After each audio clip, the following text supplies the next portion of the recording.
Hey guys, my name is Amanda and today I'm making a video on how you can prepare for your baby's arrival in your third trimester.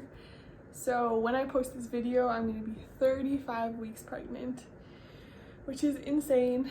It truly goes by so much faster than I could have ever prepared for, and yet it seems some days that it doesn't go by fast enough. I find myself loving watching these videos because women often give great insight on just ways that I can prepare my home, prepare my nursery, prepare my body for labor and for the baby to come.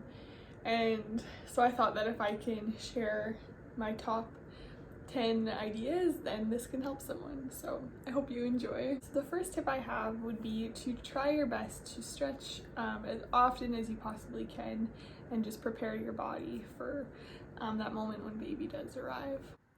I think it's so easy in our pregnancies to forget to care for our bodies, and so stretching has been one way that I've been able to just keep it a priority, prepare my body, loosen the muscles, and yeah, just stay healthy. So a second thing that you can do is install your car seat, or have your husband or partner install your car seat.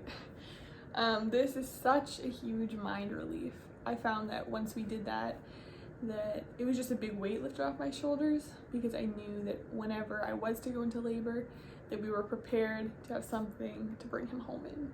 Thirdly, a way you can prepare your house for after that baby is born is by making freezer meals. Now I have not made one freezer meal, so I'm saying this for myself, but I've heard it's such a big help in the first couple of weeks, especially just to have a few easy things that you can grab, pull out, warm up, maybe throw in the crock pot.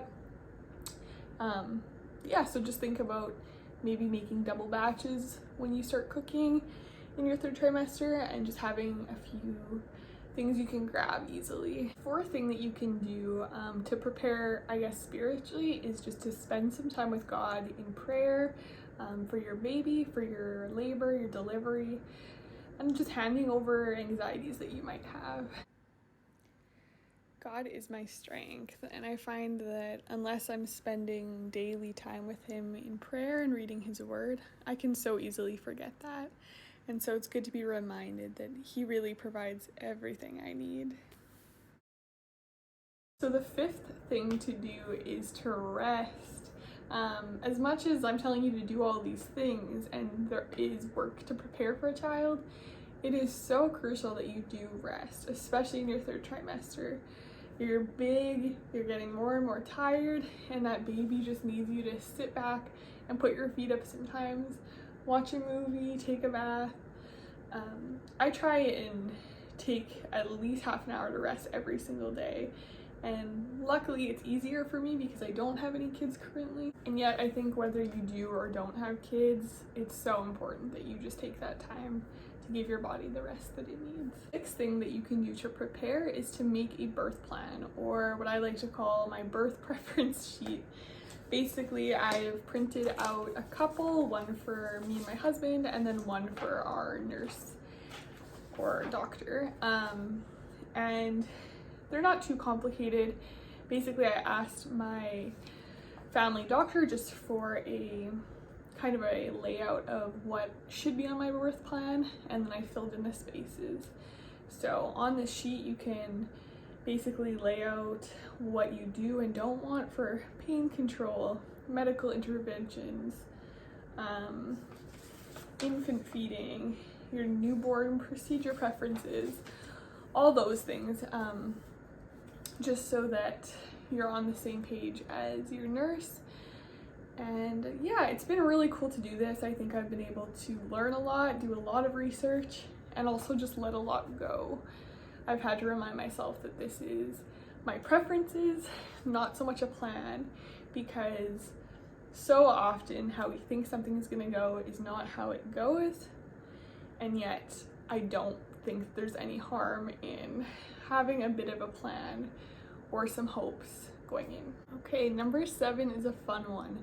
I recommend that you wash all of your baby clothes, all of the bedding, the swaddles, and then organize. Basically just spend time in the nursery just organizing your baby stuff.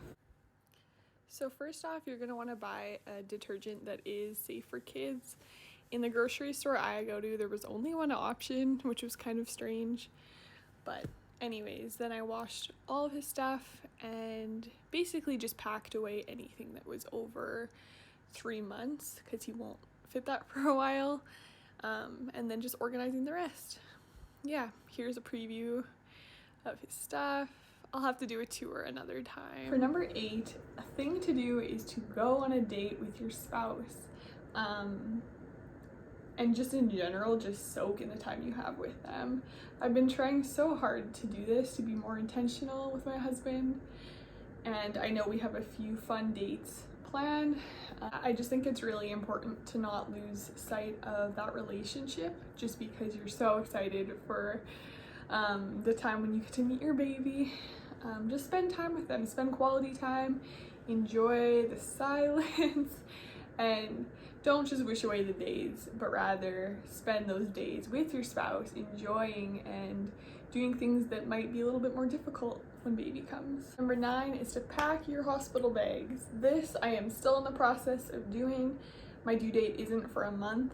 And I am realizing it is really hard to pack because so many of the things I want in there we use every day, like toiletries, chargers, comfy clothes for after. And so I would say pack what you can, pack the things that you don't need, and then just have a list of things that you need to grab last minute that you can look at the day.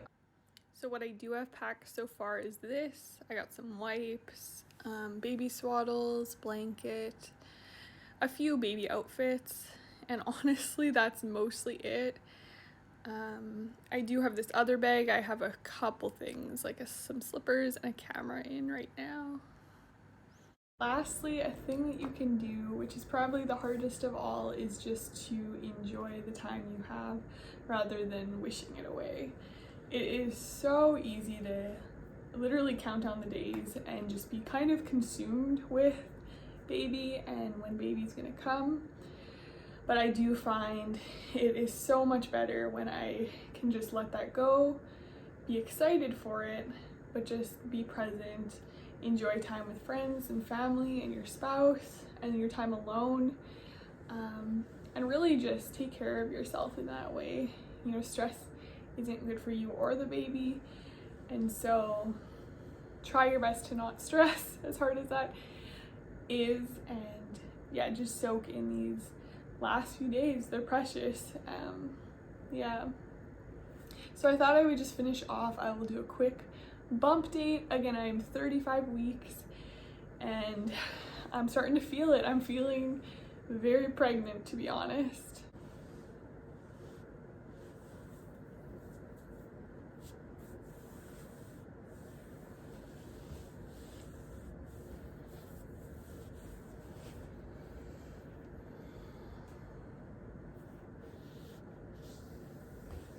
Alright, that's all I have. Thank you guys so much for watching. I hope you enjoyed. Bye.